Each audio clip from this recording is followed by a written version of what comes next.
On our wedding night he handed me the guest room key. Mom says the master bedroom is hers. She chose my dress, cut our guest list, even posed as hostess at our reception. I wasn't allowed to hang a photo, cook in her kitchen, or speak at family dinners. A year later I handed her an eviction notice, signed by her husband. I didn't raise my voice. I just rose. The key felt cold and foreign in my palm as I stared at it in disbelief.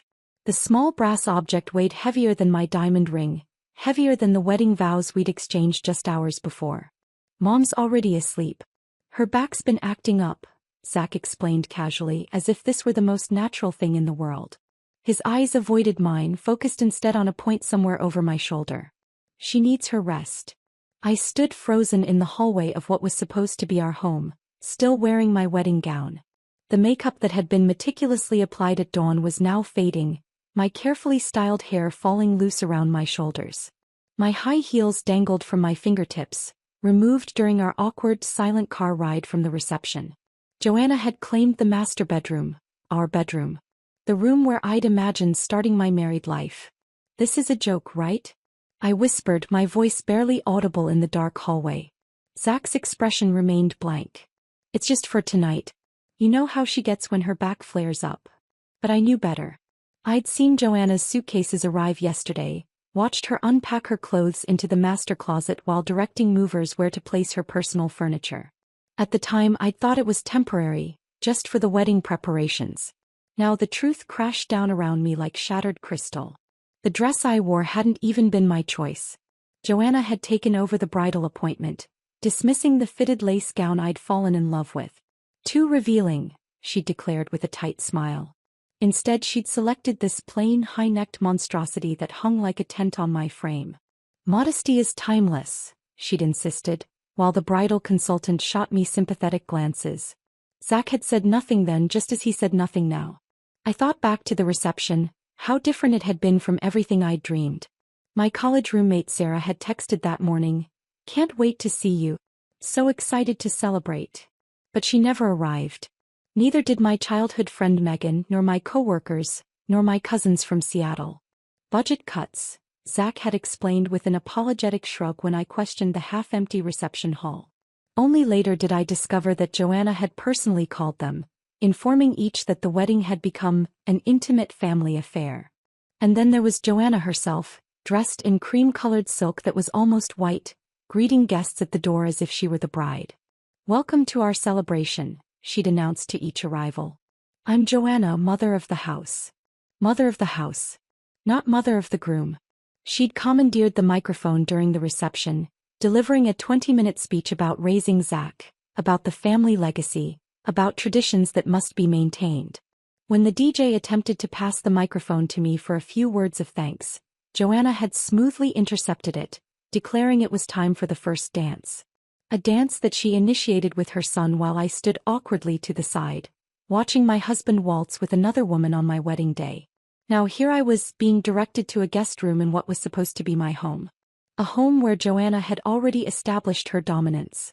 The walls were bare of any photos I'd selected. The furniture arranged according to her preferences. Even the kitchen, which I'd so eagerly anticipated making our own, was strictly off-limits. "Zach likes his meals prepared a certain way," she'd informed me earlier that week. "Best to leave the cooking to someone who knows his tastes." I looked at my husband now, searching for some sign of discomfort, some acknowledgement that this situation was abnormal. But his face remained placid, unbothered. "When do we get to be married?" I asked quietly, still clutching the guest room key. His expression hardened slightly. "Don't start, Chelsea. Let's not upset her. You're being difficult. Difficult. For wanting to sleep beside my husband on our wedding night. For wanting to feel like this was my home too." Zach leaned forward, pressed a quick kiss to my forehead, the kind of kiss you give a child, and turned away. "Get some rest. I'll see you in the morning." I watched him retreat down the hallway, not to another guest room but to the living room couch. Even he wouldn't claim the space next to his mother. Yet neither would he stand beside me. The guest room was impersonal and cold, decorated in beige and cream with generic landscape paintings on the walls. I closed the door behind me, finally allowing my shoulders to slump. My wedding dress caught on the edge of the bed as I sank down onto the unfamiliar mattress. With mechanical movements, I began removing the pins from my hair, placing them one by one on the nightstand. I unzipped the dress I never wanted, stepping out of it and hanging it carefully in the closet. A closet devoid of any other clothes. I hadn't even been allowed to move my things in advance. I sat on the edge of the bed in my slip, staring at my reflection in the small vanity mirror across the room. I looked like a stranger to myself, diminished somehow, faded around the edges. The woman who had walked down the aisle that morning already seemed like a different person, one who still believed in fairy tales and happy endings. But as I stared at my reflection, something else flickered in my eyes. Something hard and resolute. I didn't cry. Not a single tear. Instead, I methodically washed my face, brushed my teeth with the complimentary toothbrush left for guests, and slipped between the cold sheets of the unfamiliar bed. Lying in the darkness, I stared at the ceiling, my mind racing and yet oddly clear. This wasn't at all what I had imagined marriage would be. This wasn't partnership or love or respect. This was training. Joanna was training me to be small, to be obedient, to accept scraps of affection and space. And Zach was complicit, too weak or too comfortable to challenge the status quo. But as I lay there in the guest room of what should have been my marital home, I made a silent promise to myself. I would not cry. I would not beg. I would not plead with Zach to choose me over his mother. Instead, I would watch. I would learn. I would understand exactly how this household operated, and then I would change it. Because I refused to stay domesticated. I refused to be the obedient daughter-in-law, grateful for whatever scraps of autonomy I was thrown. Tomorrow I would wake up as a different woman. A woman with a plan. My wedding night may have been spent alone in a guest room, but I swore it would be the last night I ever felt invisible in my own life. Morning arrived with the sound of Joanna's voice outside my door. Not knocking, just talking loudly enough to wake me. "Breakfast is at 7:30 sharp," she announced to Zach in the hallway. Chelsea should dress appropriately. No loungewear at the table. I'd been married exactly 12 hours and already there was a dress code for breakfast. When I emerged from the guest room wearing jeans and a sweater, Joanna's smile tightened slightly. "We dress for breakfast in this house, dear. Perhaps tomorrow you could wear something more presentable."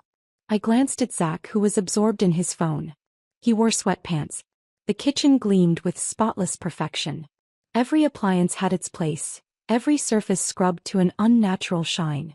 Joanna moved through it with military precision, placing 3 identical plates at the table. "Egg whites and whole grain toast," she announced, sliding a plate before me. "No butter. Zach needs to watch his cholesterol." My husband had perfect cholesterol. I'd gone with him to his last physical. "I usually have coffee first thing," I ventured. "Caffeine disrupts hormonal balance," Joanna replied without looking up. "There's herbal tea in the cabinet. The green tin, not the blue. The blue is for digestive issues." She slid a small glass dish toward me containing 2 capsules and a vitamin. "Take these with water, not juice. The acidity interferes with absorption." I stared at the pills. "What are these?" "Just a women's multivitamin and some supplements for feminine health." The way she emphasized feminine made it sound like a disease. This became our routine. Each morning, Joanna would dictate what I should eat when I should eat it, and which supplements would fix whatever she had decided was wrong with me that day. "Your complexion looks dry. Fish oil capsules today. Your posture is slouching. Calcium and magnesium. You seem irritable. Must be hormonal imbalance." I began discreetly disposing of the pills in napkins. The rules extended beyond meals. When I tried to hang a framed photo from our honeymoon, one of the few times we'd escaped Joanna's presence, she intercepted me in the hallway. "We don't put personal photos in common areas," she informed me. "It creates visual clutter." Every wall in the house featured Joanna's taste. Landscape paintings in heavy gilt frames, formal portraits of Zach through various ages, and ancestral photographs of relatives I'd never meet. Nothing recent, nothing warm, nothing that included me. One afternoon I left our wedding portrait on the entryway table. Silver-framed, professional, perfectly acceptable by any standard. By morning it had vanished. I searched everywhere, finally discovering it buried in a drawer beneath guest linens. A yellow sticky note clung to the glass. "Too modern. Lacks sophistication." Did you see what your mother did? I asked Zach that evening. He sighed as if I'd mentioned a minor inconvenience like rain on a picnic. She's particular about decor. Just put it in the guest room. He still couldn't call it our room, this space where I lived like a long-term visitor. Even communication with the outside world fell under Joanna's domain. When I wrote an email to Zach's extended family thanking them for wedding gifts, Joanna somehow intercepted the draft. I took the liberty of making a few adjustments, she said, showing me her completely rewritten version on her tablet. Family correspondence reflects on all of us. My warm, personal message had been transformed into a formal, cold paragraph that sounded nothing like me. For Zach's birthday, I spent hours selecting a card with the perfect message, adding my own heartfelt note inside. The next morning, I found Joanna at the kitchen table with my card open before her, a pen in hand. "What are you doing?" I asked, unable to keep the edge from my voice. "Just adding warmth," she replied without looking up. Your note was somewhat clinical. She had crossed out entire lines of my message and inserted her own thoughts, as if my feelings for my own husband needed translation. I snatched the card from her hands. "Don't touch my things." For once her polite mask slipped. "Everything in this house is my concern." Dinners became exercises in strategic placement. No matter the arrangement, Joanna always maneuvered herself between Zach and me. If I sat beside him, she would create a reason to switch, needing help with serving, claiming the light bothered her eyes, insisting certain chairs were better for her back. Even conversations were controlled. If I began telling Zach about my day, Joanna would interject with questions that derailed my story. If I mentioned work achievements, she would immediately pivot to Zach's childhood accomplishments. Chelsea's department exceeded their quarterly goals, I would say. "That reminds me of when Zachary won the state science fair in 4th grade. She would counter, effectively silencing me. When I suggested hosting a game night with friends, hoping to create some normalcy, Joanna's response was swift. "Don't be silly. We're grown-ups," she said with a dismissive wave. "Besides, board games harbor bacteria." Zach merely chuckled at her response. "She's a bit much, but that's just how she is." Just how she is. The phrase that excused every boundary violation, every control tactic, every subtle humiliation. Every request I made was reframed as immaturity. Every boundary I attempted to establish was dismissed as selfishness. Every decision I tried to make independently was corrected for my own good. "I'm concerned about your work hours," she said when I stayed late at the office, the only place I had autonomy. "Are you sure that haircut suits your face shape?" she asked when I changed my appearance without consultation. "Zach prefers the chicken prepared my way," she insisted when I attempted to cook dinner. Her control was relentless but always wrapped in concern, always disguised as helpful guidance. The psychological exhaustion was more effective than locks on doors. After 3 months of this subtle warfare, I began documenting everything. A small journal hidden between the mattress and box spring became my secret record. Names, dates, exact words. Evidence of a systematic campaign to minimize my existence. I recorded how many times Joanna interrupted me at dinner, 17 in one meal. How many decisions were countermanded, 32 in a week. How often Zach sided with her instead of me, every single time. The journal became my sanity, my proof that I wasn't imagining things, that this psychological dismantling was real and deliberate. 6 months into our marriage, while searching for a missing cufflink in Zach's desk, I discovered a folded document tucked beneath warranty cards and old receipts. Curiosity made me unfold it, and what I found changed everything. It was the deed to the house, the family heirloom Joanna claimed ancestral rights to. The property had been purchased just 5 years ago with Zach as the sole owner. Joanna's name appeared nowhere on the document. The house wasn't hers. This kingdom she ruled with iron certainty had no legal foundation. I carefully replaced the document exactly as I'd found it and closed the drawer, but my mind was racing. All this time, Joanna had been ruling a domain she had no claim to, and Zach had allowed it. I stood in the center of the house, this battleground where I'd been systematically diminished, and felt something shift inside me. A clarity I hadn't possessed before. She didn't own this kingdom, and I was done playing the servant. The discovery of the deed changed my strategy entirely. That night I lay awake planning my next steps. Direct confrontation would only strengthen Joanna's position. She thrived on emotional outbursts she could label as unstable behavior. I needed something more effective than anger. I needed information, leverage, legal standing. The following morning I stopped asking questions. Instead I watched and documented. At breakfast I smiled and accepted the daily vitamin ritual without comment. When Joanna rearranged the kitchen cabinets for the third time that month, I simply observed which items she prioritized and which she hid away. I noted how she always handled the household mail first, sorting through everything before distributing it. By week's end I'd established a pattern. Joanna checked our joint account statement every Friday afternoon while Zach played golf. She always used his home office computer, always left the banking tab open, always took precisely 45 minutes. So the following Friday I installed a small program on the computer before leaving for work. Nothing invasive, just a keystroke recorder that would email me a transcript of everything typed during that time window. What I discovered was illuminating. Joanna had been systematically transferring small amounts, $300 here, $425 there, from our joint account into what appeared to be her personal account. The amounts were carefully calculated to fall just below Zach's notice threshold. Most were labeled as household expenses or family obligations in the transaction notes. Over 8 months of marriage, she diverted nearly $12,000 of our money. The transactions coincided perfectly with her spa memberships, luxury shopping sprees, and extended lunch dates with friends at exclusive restaurants. Expenses she'd claimed were covered by her personal savings. More disturbing were the documents I found bearing Zach's signature. Documents he'd never mentioned. Insurance policies, investment reallocations, even a power of attorney form that gave Joanna access to accounts that should have been solely in his name. "Did you sign anything for your mother recently?" I asked casually one evening while we watched TV. Zach barely looked up. "Maybe. She handles that stuff. Less paperwork for me." "She's really good with signatures," I remarked. "Yeah, she's organized." He missed my meaning entirely. I arranged to work late the following Thursday, knowing Joanna attended her weekly bridge club. Instead of going to the office, I drove to a small law firm 40 minutes away, far enough that I wouldn't encounter any of Joanna's extensive social network.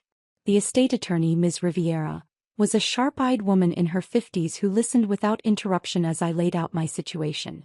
I showed her copies of the banking records, photographs of the house deed, and my detailed journal of Joanna's domestic regime.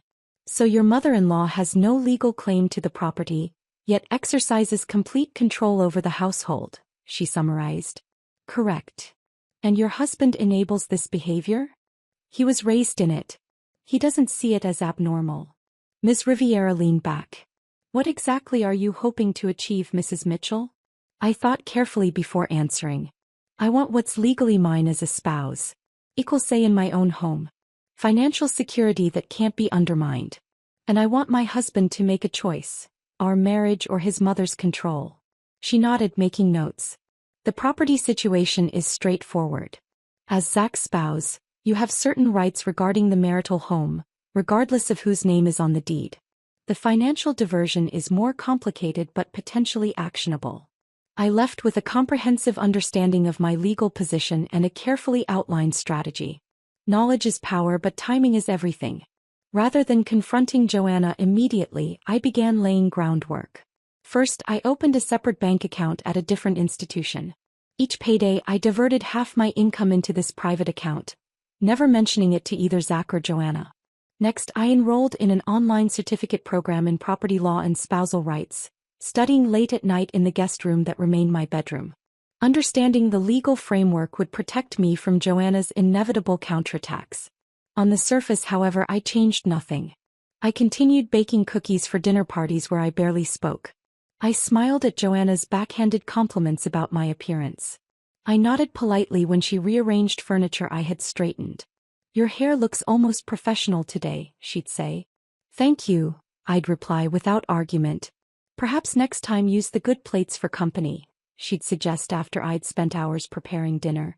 "Of course," I'd agree, never revealing my irritation. Each night I updated my journal with new incidents, new financial discrepancies, new evidence of the psychological minefield I navigated daily. I began working progressively later hours, volunteering for special projects that required evening commitments. This served multiple purposes: additional income from my separate account, professional advancement that strengthened my independence, and legitimate reasons to be absent from Joanna's domain. After several weeks of my modified schedule, Joanna confronted me in the kitchen one morning. "You're never around anymore," she observed, eyes narrowed slightly.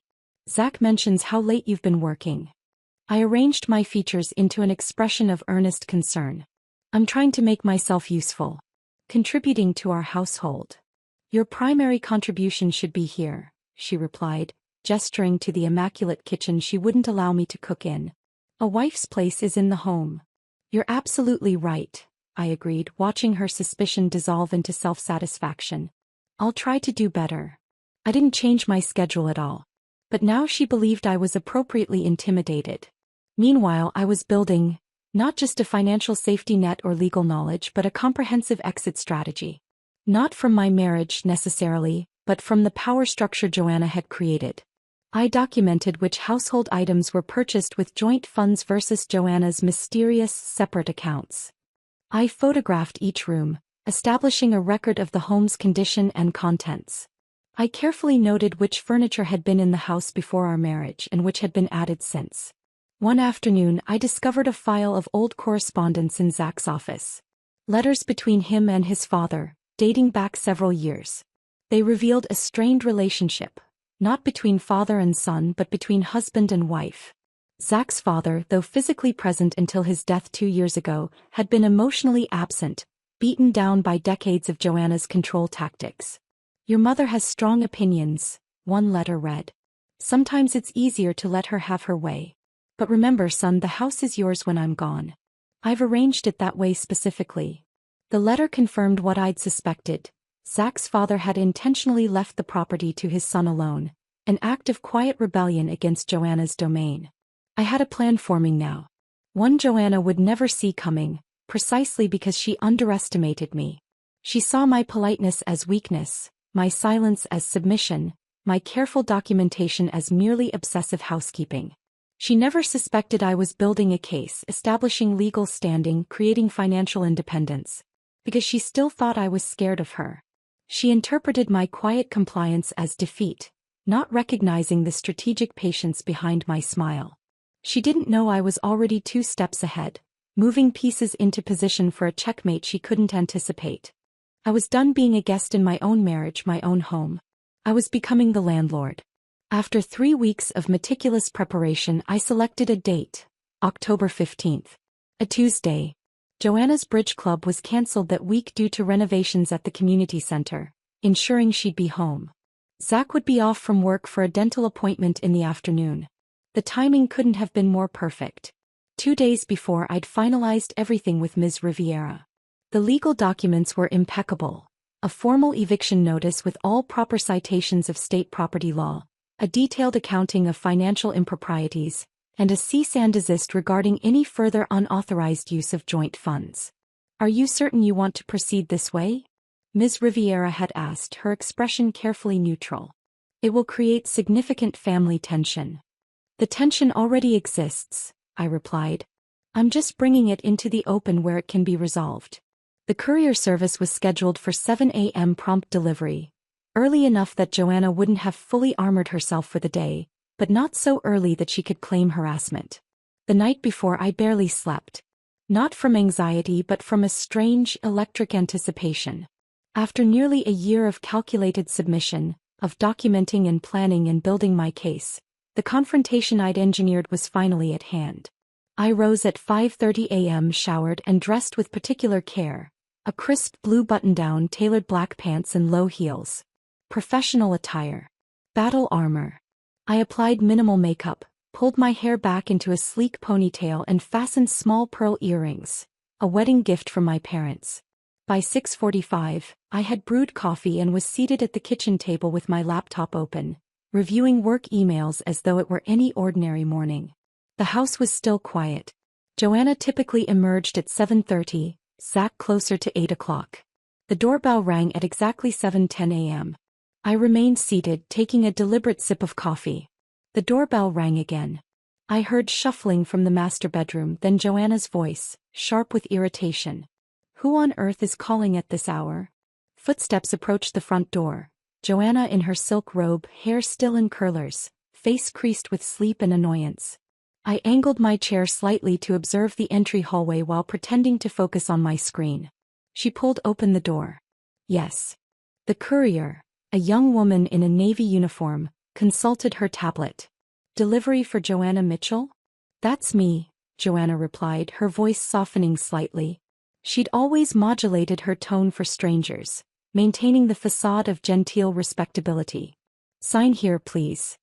The courier extended her electronic tablet. Joanna scrawled her signature, accepted the crisp manila envelope, and closed the door. She examined the delivery, turning it over in her hands as she walked toward the kitchen. Her eyes narrowed when she saw me. You're up early. I smiled. Big day at work. Joanna glanced at the return address label on the envelope, her brow furrowing. Rivera and Associates Legal Services? What is this? Why don't you open it and find out? I suggested, my voice neutral. She slid her finger beneath the flap, extracted the documents, and began reading. I watched as comprehension dawned across her face.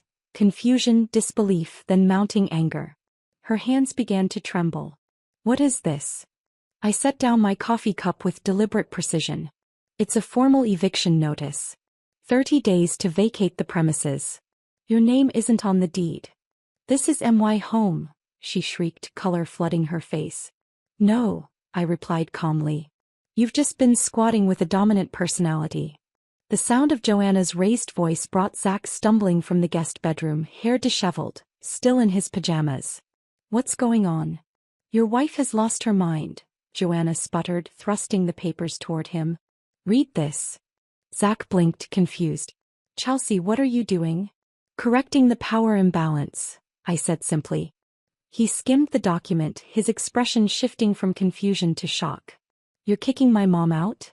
I'm removing someone who's made my life unlivable, I clarified. The house is in your name.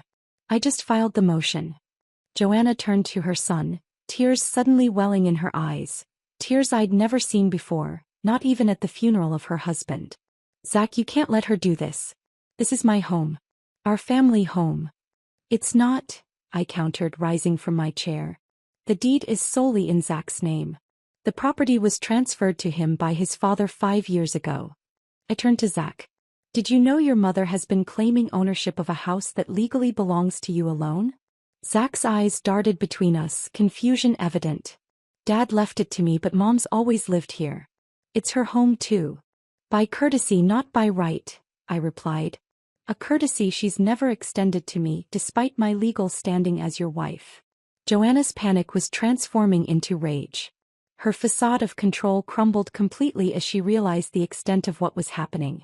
You manipulated him. You dug through private papers. You schemed behind our backs. I documented everything, I replied, voice level.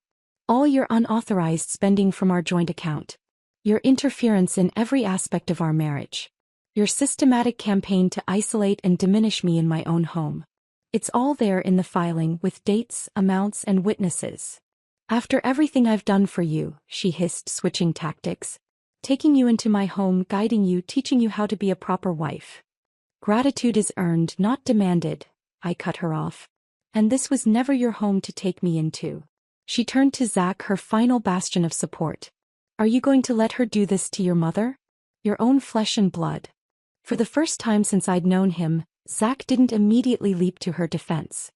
He stood in the hallway, the eviction notice hanging limply from his hand, gaze shifting between the two women before him. His silence was deafening. In that moment, the power dynamic that had defined our household for a year visibly shifted. Joanna, sensing her son's hesitation, let out a sound between a gasp and a sob. She snatched the papers from his hand and stormed toward the master bedroom, the room that had never been mine despite my marriage certificate. The door slammed with enough force to rattle the pictures on the wall. One fell, the glass cracking as it hit the floor. A formal portrait of Joanna in younger days. Zach stood frozen, staring at me as if seeing me for the first time. You really did this? Without talking to me first? Would you have listened? I asked quietly. Or would you have warned her, defended her, convinced me to endure another year of psychological warfare in my own home? He had no answer. I picked up my coffee cup and returned to my seat at the kitchen table. She has 30 days to find alternative arrangements. The documentation includes a full accounting of funds she's diverted from our account, funds she'll need to repay. There's also a cease and desist regarding any further unauthorized use of your name on legal documents. What do you expect me to do? He asked, voice hollow. I expect you to decide what matters more, your marriage or your mother's control. I took a sip of coffee, now lukewarm. You have 30 days to figure that out too. He ran his hands through his hair, turned and walked back to the guest bedroom without another word. From the master bedroom came the sounds of drawers being yanked open, items thrown haphazardly. Joanna's meltdown was in full swing. I remained at the table, outwardly calm despite the adrenaline coursing through my veins. For the first time in our marriage, I had seized control of the narrative. I had reclaimed space in a house where I'd been systematically erased. Joanna had 30 days to vacate. Zach had 30 days to choose. And I, for once, had the floor plan, and the upper hand. The day after the eviction notice, Zach left for work without speaking to me. When he returned that evening, he attempted to act as though nothing significant had happened, as if the legal documents, his mother's rage, and the fundamental shift in our household were merely a minor domestic disturbance that would soon blow over. He found me in the living room, laptop open, reviewing work presentations. Hey, he said casually, loosening his tie. Want to order takeout tonight? I looked up, studying his face. He was aiming for normalcy, desperate to avoid confrontation. Your mother's been packing all day, I replied. She broke the mirror in the hallway bathroom. He winced slightly. She'll calm down. Just needs time to process. Process what? That her illegal occupation of your property is ending. He sank onto the couch opposite me. You could have warned me about all this. I did, I said quietly. Dozens of times over the past year. Every time I told you I was unhappy, every time I asked for space or respect or simply to be acknowledged in my own home. That's different. He ran his hands through his hair. You didn't say you were planning to kick my mother out with legal papers. Would you have supported me if I had? His silence was answer enough. You could have gone easier on her, he finally said. Given her more time to adjust. She didn't go easy on me when she erased my voice for a year. I closed my laptop. She didn't give me time to adjust when she took over our wedding, our home, our marriage. Zach's expression darkened. He had expected me to apologize, to soften, to cave as I always had before. Instead, he found himself facing a woman who would no longer bend. He sulked for the next few days, alternating between strained politeness and wounded silence. He began spending evenings at a local bar, returning home with the scent of whiskey clinging to his clothes. I wasn't looking for comfort or validation from him. Those needs had withered months ago, replaced by something harder and more enduring, self-reliance. 5 days after the eviction notice, we had our first real conversation about the future. I found him in the kitchen, staring into the refrigerator with unfocused eyes. We need to talk about what happens next, I said. He closed the refrigerator door. What do you want me to say? You've made all the decisions already. I've made one decision, that I deserve basic dignity in my marriage. Everything else depends on you. On me. He laughed bitterly. How is any of this my choice? You're forcing me to choose between my wife and my mother. No, I countered. I'm asking you to choose between being my husband or her echo. There's a difference. He leaned against the counter, suddenly looking exhausted. I love you both, he said. That's not love, I replied. That's cowardice. Love requires courage. The courage to stand up for someone, to prioritize their well-being, to protect them when they're being harmed. She's my mother, he said, as if that explained everything. And I'm your wife. The woman you promised to cherish and protect. Did those vows mean anything to you? He had no answer. Meanwhile, Joanna had adopted a new strategy. Rather than packing efficiently to meet the 30-day deadline, she dragged the process out deliberately, opening a few drawers each day, sighing loudly, occasionally dropping items or slamming doors to ensure we noticed her martyrdom. She attempted to engage me several times, alternating between tearful appeals. After all I've sacrificed for this family, and veiled threats. You have no idea who you're dealing with. I responded with polite disinterest, refusing to provide the emotional reaction she sought. With Zach she was more calculated. I would find them huddled in conversation that abruptly ceased when I entered a room. She would call him multiple times during the workday, strategically when she knew we might be having lunch together. She left nostalgic family photos in prominent places. Zach as a child tucked against her side. Zach began trying small gestures of reconciliation toward me. Flowers left on the kitchen counter, breakfast ordered from my favorite cafe, a tentative hand on my shoulder as he passed. But these token efforts only highlighted how little he understood what had been broken between us. He wasn't sorry I was hurt, he was sorry I had changed. Sorry I had stopped accepting mistreatment. Sorry I had found my voice and my power. 2 weeks into the eviction period, I moved my belongings into the master bedroom. Alone. You're not sleeping in here? Zach asked from the doorway, watching me arrange my clothes in the closet Joanna had finally vacated. No, I said simply. Where am I supposed to sleep? Wherever you've been comfortable sleeping for the past year while I was in the guest room. His face flushed. That was different.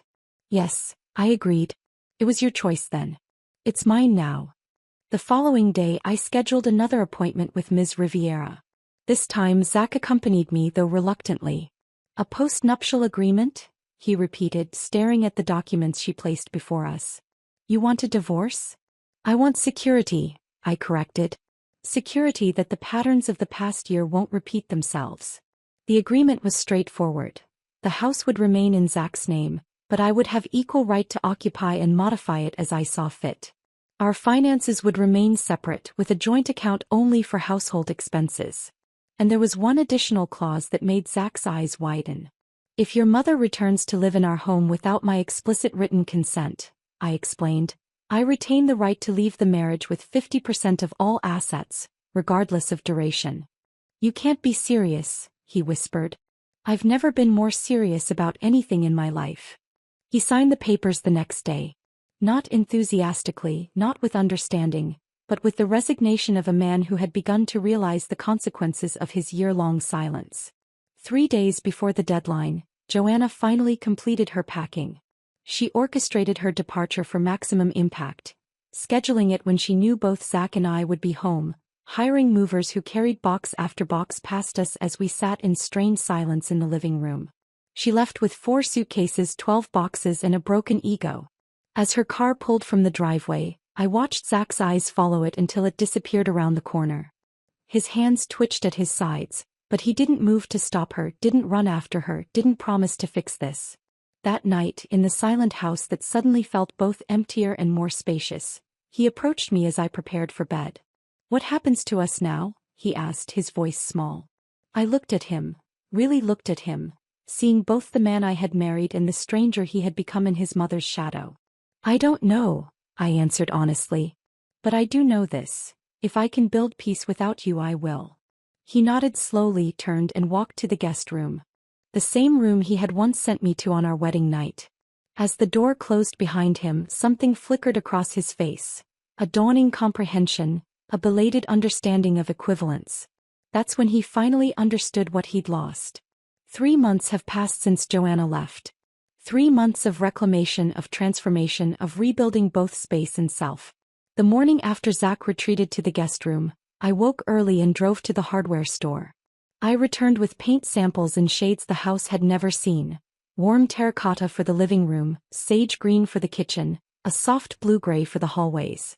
Colors with depth and life, nothing like the sterile beige Joanna had insisted was timeless and sophisticated. When Zach came down for coffee, he found me taping sample squares to the walls. What are you doing? He asked, bewildered. Redecorating, I replied simply. The house needs color. He stared at the patches of paint, then at me. Shouldn't we discuss this first? No. I continued taping.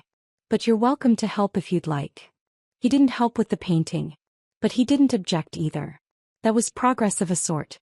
Over the following weeks, I systematically transformed each room. I replaced Joanna's formal drapes with light, airy curtains that actually let sunlight filter through. I took down the ancestral portraits with their judgmental eyes and hung my own selections. Vibrant landscapes, abstract pieces that spoke to me, and yes, our wedding photos displayed prominently in the entryway. I claimed the kitchen completely, filling the pantry with ingredients Joanna had banned as unhealthy or common. I planted an herb garden in the window box: basil, rosemary, thyme, mint, their fragrance greeting me each morning as I brewed coffee. I played music while I cooked, sometimes jazz, sometimes indie rock, sometimes pop that Joanna would have dismissed as noise.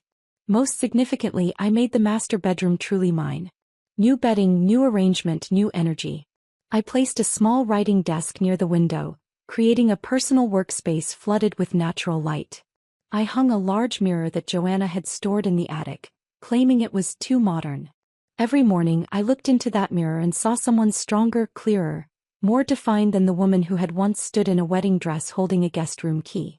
Zach watched this metamorphosis with a mixture of awe and uncertainty. He had expected anger, hostility, ultimatums, the emotional outbursts Joanna had always used. Instead, he witnessed steady, purposeful reconstruction. A woman building herself back piece by piece, creating physical space that reflected her reclaimed power. We established an unspoken rhythm of cohabitation. Polite exchanges over breakfast. Occasional shared dinners where conversations stayed light and impersonal. We functioned less as husband and wife and more as cordial roommates navigating shared territory. "Are we going to be like this forever?" he asked one evening as we passed in the hallway. "Like what?" "Like strangers, living separate lives under the same roof." I considered his question carefully. "That depends on you." "On me. On whether you can become someone I trust again. Someone who stands beside me instead of above or behind me." He nodded slowly. "I'm trying." "I know." And he was, in small ways. He had stopped taking Joanna's daily calls, limiting their contact to once a week. He had begun asking my opinion on household decisions rather than making assumptions. He had even started therapy, reluctantly at first but with growing commitment. I let him stay, not out of obligation or fear or habit but as a conscious choice. A provisional arrangement contingent on continued growth. He understood the terms now. The lease was emotional, renewable only through sustained respect and effort. Joanna, meanwhile, had established herself in a downtown condo, courtesy of the emergency fund she'd been siphoning from our accounts for years. She maintained appearances in her social circle, crafting a narrative where she had magnanimously chosen to give the young couple space. "Mom tells everyone she left to help us work on our marriage," Zach mentioned after one of their weekly calls. I smiled. "Let her. The truth doesn't need defending." Her passive-aggressive texts arrived like clockwork, thinly veiled criticisms wrapped in concern. "Just checking if Zach remembered his allergy medication. The changing seasons are so dangerous. Saw the most elegant dining set that would suit your home beautifully. The current one always seemed temporary. Your front garden looks interesting. I know a wonderful landscaper if you need help." I never replied. Each message went read but unanswered, a small reminder that her words no longer warranted response. Eventually the frequency diminished, from daily to weekly to occasional. Her power faded with each ignored attempt at engagement. 6 weeks after Joanna's departure, I received an email from a women's support organization where I'd sought guidance during my own struggle. They were organizing a workshop series on financial independence and legal rights within marriage, and wondered if I might share my experience. I agreed immediately. Now twice monthly I sit with circles of women whose stories echo mine in different keys. Women diminished by controlling in-laws, partners, or family systems. Women taught to make themselves small, to prioritize peace over personhood, to accept invisibility as the cost of belonging. I teach them what I learned through hard experience: how to document systematically, how to research legal options, how to build financial independence while flying under the radar. I show them that power doesn't always require shouting, that strategic patience can be more effective than emotional confrontation. "Your story gives me hope," a participant told me after last week's session. "But I don't think I could do what you did. I'm not strong enough." "Strength isn't something you have or don't have," I told her. "It's something you build one small decision at a time." I see myself in these women, in their hesitation, their fear, their desperate hope for change. I recognize the person I was a year ago, standing in a guest room, staring at the ceiling, wondering if this was all marriage could be. Yesterday as I watered my herb garden, Zach paused in the kitchen doorway. The house has never felt more like a home, he said quietly. I nodded. Because it finally is one. My story isn't a fairy tale with villains vanquished and a prince who saves the day. It's not about dramatic confrontations or tearful reconciliations. It's a strategy executed with precision and patience. I didn't scream or break things when boundaries were crossed. I didn't engage in emotional warfare or ultimatums. I didn't lower myself to tactics that would justify dismissal. Instead, I researched property law and spousal rights while baking cookies for dinner parties. I waited, documenting patterns while smiling politely at backhanded compliments. I signed my name in the right place at the right time, backed by knowledge that transformed legal technicalities into leverage. The girl they sent to the guest room on her wedding night? She stands in the master bedroom now, holding the deed to her own destiny. She walks through hallways painted in colors of her choosing, brushing past photographs that tell her truth. She owns the keys, the title, and most importantly, the narrative. I didn't raise my voice to be heard.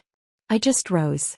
If this story of sweet revenge had you on the edge of your seat, smash that like button right now. My favorite part was when Chelsea handed Joanna the eviction notice and calmly said, "You've just been squatting with a dominant personality." What was your favorite moment? Drop it in the comments below. Don't miss more thrilling stories like this. Subscribe and hit that notification bell so you never miss an upload.